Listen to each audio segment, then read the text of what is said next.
గత 18 నెలల నుంచి కూడా చర్చ చేసే అవకాశం ఉండే గౌరవ సభ్యులకి ఆ పార్టీకి ఆ ప్రభుత్వాలు కూడా తప్పకుండా వాటన్నిటిని చర్చ చేయండి.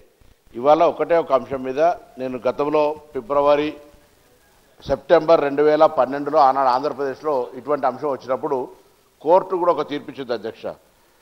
As an interior measures all the parties to the above proceedings are agreeable that the state of Andhra Pradesh election commission is to proceed with the election with the existing system అని చెప్పిన అధ్యక్ష. అంటే ఇప్పుడు కొత్తగా నేనేం కోరుతున్నా mood of the house అనేటువంటిది పరిగణలోకి తీసుకుంటారు ఏ కోర్టు కానీ ఎక్కడ కూడా. కాబట్టి ఈ హౌస్లో నేను రాజకీయ పార్టీలు అందరికీ విజ్ఞప్తి చేస్తాను. ఒక బలహీన వర్గాల మంత్రిగా వారు కూడా మంత్రిగా పనిచేసినారు. ఇప్పుడు తవ్వుకుంటుంటే పెంకాసులు మీరేం చేశారు మేమేం చేశారో చర్చ చేద్దాం. మీరు 10 సంవత్సరాల అధికారం నుండి బీసీలకు ఏమిచ్చారు ఎంబీసీలకు అవన్నిటి ప్రశాంత్ రెడ్డి గారు ఒక్క నిమిషం సార్ మాట్లాడు నేను చెప్తే విను కదా వాటన్నిటికి సంబంధించి మేనిఫెస్టోల మీద చర్చ చేయడానికి ఇతరాత్ర చర్చ చేయడానికి ప్రభుత్వం సిద్ధంగా ఉన్నది.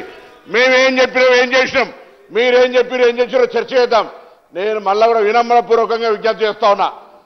మూడ్ ఆఫ్ ది హౌస్ ఈరోజు సభల ఏకగ్రీవంగా మీరు అడగండి తప్పకుండా నేను రామారావు గారిని కోరుతా ఉన్నా అడగండి. వాటి మీద చర్చ చేస్తాం. మేము కూడా బలహీన వర్గాలకు న్యాయం చేయమని అడుగుతా ఉన్నాం. కాబట్టి బరాబర్ మీరు వాయిస్ ఎత్తుతలేరు. కమలాకర్ గారు చెప్తా ఉన్నారు సోదరుడు ఇలా మీరు మామూలు అడుగుతా ఉన్నారు కదా. దయచేసి రాజకీయం వల్ల నేను ఎవరిని కూడా టెంప్ట్ చేయడానికి ఇవ్వాలని మాట్లాడదలుచుకోలేదు. కానీ అధ్యక్ష పదవి శాసనసభ పక్ష పదవి కార్యనిర్వాహక అధ్యక్ష పదవి ఒకటే దగ్గర ఉంటే నేనేమన్నా అద్దాను అధ్యక్ష నాకేం సంబంధం మీ పార్టీ ఇవాళ ఒకటే అడుగుతాను. దయచేసి ఇలా సభ యొక్క ఆలోచన విధానం ఏకగ్రీవంగా ఉండాలి. నేను గౌరవ శాసనసభాపతిని విజ్ఞప్తి చేస్తున్నా.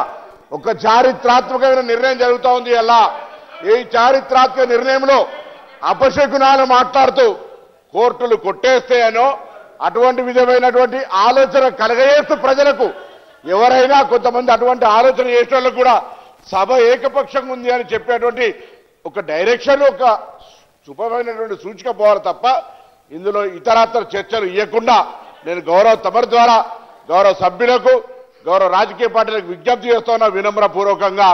ఇది ఒక సోషల్ జస్టిస్కు సంబంధించిన ఒక పెద్ద చారిత్రాత్మక నిర్ణయం.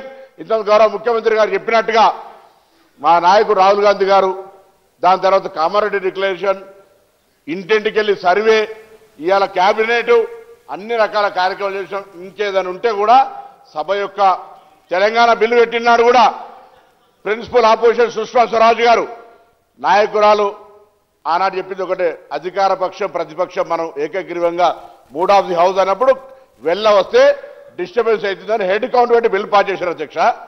ఇవాళ అటువంటి సాంప్రదాయాలు ఒక పెద్ద చారిత్రాత్మక నిర్ణయం జరిగితే కోటికెంటికల్ ఎక్కువట్టినట్టు ఊకే దాంట్లో అది ఇది అనే కంటే చర్చ వద్దు అని దయచేసి నేను మీ ద్వారా మరొకసారి గౌరవ సభ్యులకు చేస్తున్నా.